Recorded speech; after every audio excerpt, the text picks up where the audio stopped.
दोस्तों, क्या उत्तराखंड बीजेपी में शुरू हो गया है टिकट कटने का खेल। चुनाव से पहले बीजेपी में बड़ा सियासी उलटफेर होता दिख रहा है। झटका कई दावेदारों को लगता दिख रहा है। जहां दोस्तों पार्टी के ही कुछ विधायकों की दावेदारी पर खतरा मंडराने लगा है और कहा तो यह भी जा रहा है कि पार्टी के 2 सर्वे में कई विधायक पूरी तरीके से फेल साबित हुए हैं और अब हाईकमान उन्हें टिकट देने के मूड में नहीं दिख रहा है। अंदर खाने हलचल गजब की है। क्या पार्टी नए चेहरों पर दांव लगाएगी? क्या परफॉर्मेंस के आधार पर यह टिकट की कटौती होगी? वो कौन से दावेदार हैं जो संकट की जद में आ चुके हैं? बताऊंगा आपको एक एक नाम अपने इस रिपोर्ट के जरिए। नमस्कार, पहला मैं पंकज रौतेला, आप देख रहे हैं अपना उत्तराखंड न्यूज। दोस्तों, उत्तराखंड में 2027 के विधानसभा चुनाव और चुनावी खबरों में बीजेपी की तरफ से आ रही ये बड़ी खबर, थोड़ा गौर कीजिएगा और वीडियो को अंत तक जरूर देखिएगा। दोस्तों, आगामी चुनाव को लेकर बीजेपी कोई रिस्क लेना नहीं चाहती क्योंकि बीजेपी के सामने हैट्रिक है, हैट्रिक लगाने के मूड में है और यही कारण है कि बीजेपी उत्तराखंड में अपने विधायकों की परफॉर्मेंस को बार बार इंटरनल सर्वे कराकर छान रही है, चेक कर रही है। दोस्तों, आगामी चुनाव को लेकर बीजेपी कोई रिस्क लेना नहीं चाहती क्योंकि बीजेपी तीसरी बार रिपीट करना चाहती है सत्ता, यानी कि हैट्रिक लगाना चाहती है।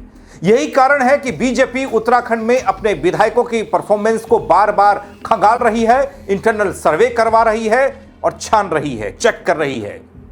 अंदर खाने हो रहे इस सर्वे ने करीब 1 दर्जन से ज्यादा विधायकों की नींद को उड़ा कर रखा है। दोस्तों, बीजेपी ने साफ किया है कि वो इस बार जिताऊ उम्मीदवारों को ही मैदान में उतारेगी। ऐसे में मोदी मैजिक के सहारे सियासी नैया में बैठने वाले विधायकों की उम्मीदवारी संकट में आ गई। आपने सुना होगा, काला ढूंगी से एक वरिष्ठ नेता बीजेपी के, उन्होंने कहा था कि मोदी से काम नहीं चलने वाला, लेकिन क्या इस लिस्ट में उनका नाम भी है? आगे देखिएगा। दरअसल दोस्तों, बीजेपी उत्तराखंड की 70 की 70 विधानसभा सीटों पर माइक्रो लेवल पर काम कर रही है।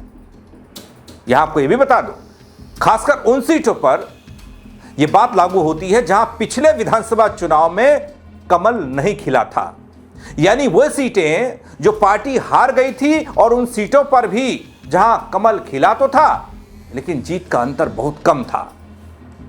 अब वे सीटें सुरक्षित नहीं मानी जाती पार्टी के नजरिए से। सर्वे के हिसाब से पार्टी द्वारा कराए गए एक नए आंतरिक सर्वे से कुछ बातें निकलकर सामने आ रही हैं कि पिछली बार जीती गई सीटों पर भी इस बार हार का खतरा मंडरा रहा है। एंटी इनकम्बेंसी हो सकती है और तमाम तरह के मुद्दे हो सकते हैं। विपक्षी उम्मीदवार की बात हो सकती है, लेकिन जीती हुई सीटों पर भी संकट मंडरा रहा है। दूसरी ओर दोस्तों, एक और मामला यह भी है कि बीते 10 साल में जब ये चुनाव होंगे तो बीजेपी अपने कार्यकाल के 10 साल पूरे कर चुकी होगी। कई विधायक 10 साल तक विधायक रहे और इस दौरान उन्होंने पिछले 5 साल और ये 5 साल में जो वादे किए थे, उन वादों पर कितना खरा उतरे विधायक। पहले हम लोग, मीडिया जानना चाहता था कि रिपोर्ट कार्ड क्या है विधायक का। जनता जानना चाहती थी कि भाई कितना काम किया आपने, कितना नहीं किया, तभी हम वोट करेंगे। लेकिन अब बीजेपी भी ये जानना चाह रही है कि उनके विधायकों ने कितने वादे पूरे किए हैं और जिन विधायकों ने अपने वादे पूरे नहीं किए, अपनी बातों पर अमल नहीं किया, उनकी भी मुश्किलें बढ़ेंगी। और कहा तो यह भी जा रहा है कि मौजूदा विधायकों का खराब प्रदर्शन ही इस स्थिति का मुख्य कारण है।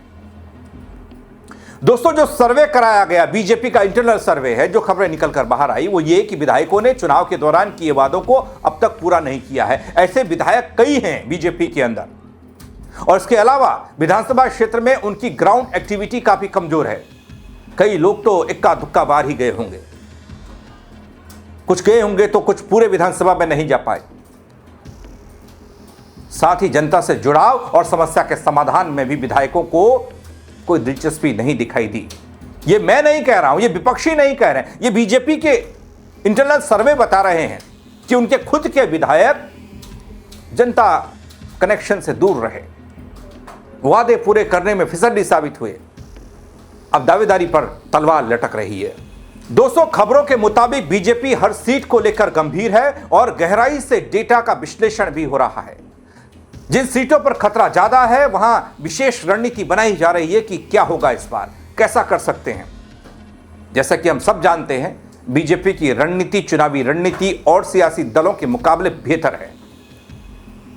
लेकिन जिन विधायकों का टिकट संकट में है वो कौन है? बल फिसड्डी विधायक बीजेपी के, जिसे बीजेपी ही फिसड्डी बता रही है। और क्यों उनका टिकट इस बार तलवार की नोक पर है, वो बताता हूं आपको।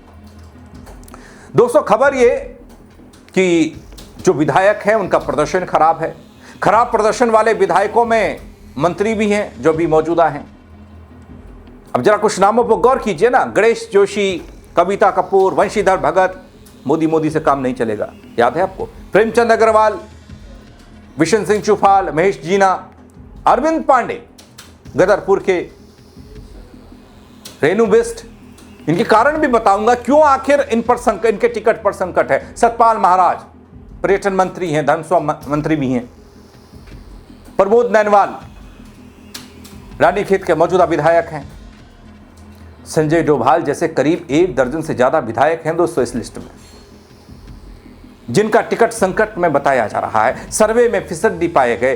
बीजेपी वालों ने ही सर्वे करवाया, किसी मीडिया ने नहीं, किसी विपक्षी ने नहीं, किसी और एजेंसी ने नहीं। दोस्तों, यहां कारण क्या है? सबसे बड़ी बात यह है कि जिन लोगों का मैंने नाम लिया, बीजेपी अब एक्शन मोड में नजर आ रही है इनको लेकर। संगठन ने साफ यह किया है कि पार्टी के लिए जिताऊ उम्मीदवार ही पहली प्राथमिकता है, पहली पसंद है। अब आपको टिकट कटने का कारण बताता हूं, थोड़ा गौर कीजिएगा। दोस्तों, सबसे पहले चर्चित विधायक अरविंद पांडे का जिक्र करता हूं। गदरपुर से विधायक हैं, कद्दावर नेता हैं। कई बार अपनी ही सरकार और संगठन पर बड़े वार कर चुके हैं, सवाल खड़े कर चुके हैं, किरकिरी करा चुके हैं। और ऐसे में यह माना जा रहा है कि अंदर खाने एक लॉबी ऐसी है जो ये नहीं चाहती कि इस बार टिकट अरविंद पांडे को मिले। अब आगे क्या होगा वो तो वक्त बताएगा, लेकिन अरविंद पांडे का नाम भी था तो सबसे टॉप में ये नाम है। दूसरा नाम प्रेमचंद अग्रवाल, ऋषिकेश विधानसभा का प्रतिनिधित्व करते हैं। विधानसभा में एक बयान दिया और उसके बाद मंत्री पद गंवाना पड़ा। विवादित बयानों के चलते पार्टी और सरकार की वो किरकिरी करा चुके हैं कई मर्तबा। बड़बोले नेता सदन में अभद्र भाषा का इस्तेमाल कर गए और अब नाराजगी इतनी है और पार्टी उनको लेकर संदेह पैदा कर रही है कि भाई ये नाराजगी कहीं जनता में अभी घर करके बैठ गई तो भाई एक सीट चली जाएगी, इसलिए दूसरा कोई ऑप्शन खोजा जा रहा है। इंटरनल सर्वे में काम नहीं कर पाए। अब बात आती है मौजूदा मंत्री और मसूरी से विधायक गणेश जोशी जी की। आय से अधिक संपत्ति मामले में गंभीर आरोप लगे। वो मामला भी शांत भी नहीं है, गाहे बगाहे विपक्ष उठाता है और उठता रहता है। लेकिन इधर हड़कंप तब मच गया जब देहरादून के पूर्व मेयर सुनील उनियाल गामा मसूरी सीट पर दावा ठोक चुके हैं।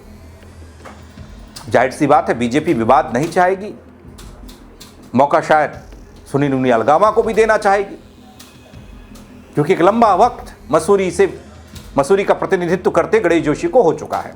इसलिए यहां से गणेश जोशी का टिकट संकट में दिखता है, यह वजह बताई गई। महेश जीना आते हैं सल्ट विधानसभा से। वरिष्ठ अधिकारियों के साथ दुर्व्यवहार के कई मामले हैं, इनके बात करने का तरीका नहीं है। जनता के साथ जब बात करते हैं तो वहां पर भी आपत्तिजनक भाषा का इस्तेमाल करते हैं। अब विधायक तो बन गए थे, लेकिन अब पार्टी ही मान रही है कि इनके द्वारा किया जा रहा ये व्यवहार ना सिर्फ जीना के लिए खराब है बल्कि पार्टी के लिए भी सीट गंवाने वाला है। अब आते हैं थोड़ा हल्द्वानी की तरफ। काला ढूंगी विधानसभा, वंशीधर भगत। अब दोस्तों, वंशीधर भगत कई मंचों से आपने उनके बयानों को देखा होगा, विधानसभा में उनके इशारों को समझा होगा ना। ठपाठप वाला अभी हाल में ही बयान दिया था। मंच से महिलाओं का अपमान कई दफा इनके मुंह से होता दिखा। विवादित बयानों को लेकर ये चर्चा में रहे, विपक्ष उन पर अंगुलियां उठाता रहा और हां, एक उम्र भी हो चली है। लेकिन यहां वंशीधर भगत अपने बेटे के लिए रास्ता खोजते दिखाई दे रहे हैं। लेकिन खुद वंशीधर भगत को लेकर पार्टी अस्वस्थ नहीं है इस बार, ऐसा माना जा रहा है। इंटरनल सर्वे बता रहे हैं। फिर बारी आती है रेणु बिष्ट की, यमकेश्वर विधानसभा का प्रतिनिधित्व करने वाली रेणु बिष्ट। और हाल में इनका नाम आपने काफी सुना होगा, अंकिता भंडारी प्रकरण में इनका नाम आया था। अब अंकिता केस को लेकर अभी भी गाये बगाहे ये सवाल तो उठ ही रहा है कि जांच कहां चल रही है, क्या हुआ था, कैसे हुआ था, रेणु बिष्ट ने क्या भूमिका निभाई थी। और जाहिर सी बात है, जब चुनाव होगा तो विपक्ष इससे और ज्यादा तूल देगा। अब अंकिता भंडारी केस संवेदनाओं से, इमोशन से जुड़ा है, तो उसका डेंट लगना बीजेपी के लिए खतरे की घंटी। तो ऐसे में रेणु बिष्ट का टिकट भी खतरे में बताया गया। सतपाल महाराज मौजूदा मंत्री हैं, चौबटा खाल से विधानसभा का प्रतिनिधित्व करते हैं। विधानसभा स्तर पर सक्रियता शून्य के बराबर है और इनके खुद के लोग ढूंढते फिरते हैं विधानसभा के। काम तो जितना किया होगा, जो किया होगा वो जाने, लेकिन ये दिखते नहीं, दर्शन नहीं होते। और खबर ये भी है कि जो सूत्र बता रहे हैं या इंटरनल जो चीज़ें बाहर निकल कर आ रही हैं कि लोकसभा चुनाव की तैयारी करेंगे, इसलिए इनको टिकट नहीं दिया जाएगा। शायद ये कहा जाए कि आप लोकसभा के लिए तैयार हुई, इस बार टिकट किसी और को दिया जाता है, यानी कि टिकट संकट में है।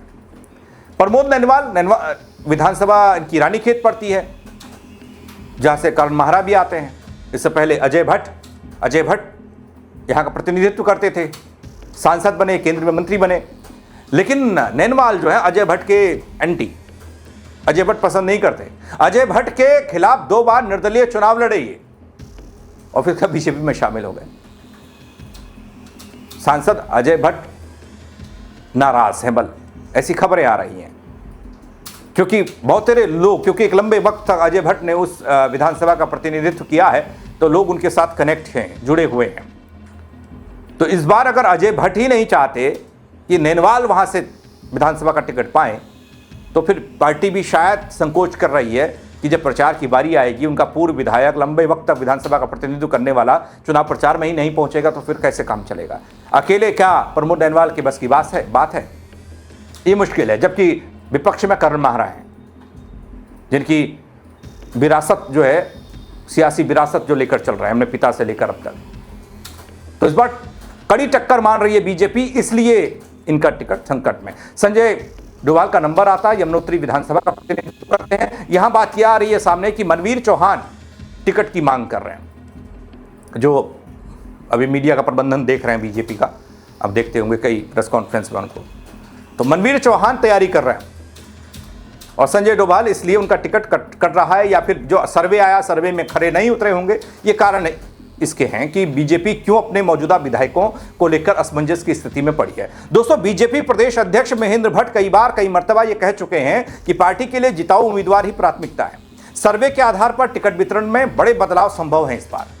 यदि विधायक अपने प्रदर्शन में सुधार नहीं करते, अब क्या करेंगे? अब तो चुनावी साल चल रहा है, चुनाव आने वाला है।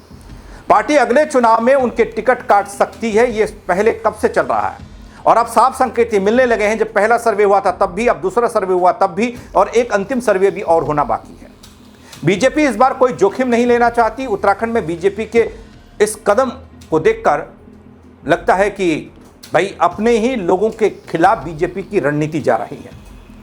चुनाव से पहले अपनी रणनीति को बीजेपी मजबूत तो कर रही है, लेकिन अपने ही विधायकों को कटघरे में, उनके काम को कटघरे में खड़ा कर रही है। आने वाले समय में टिकट वितरण को लेकर बड़े बदलाव देखने को मिल सकते हैं।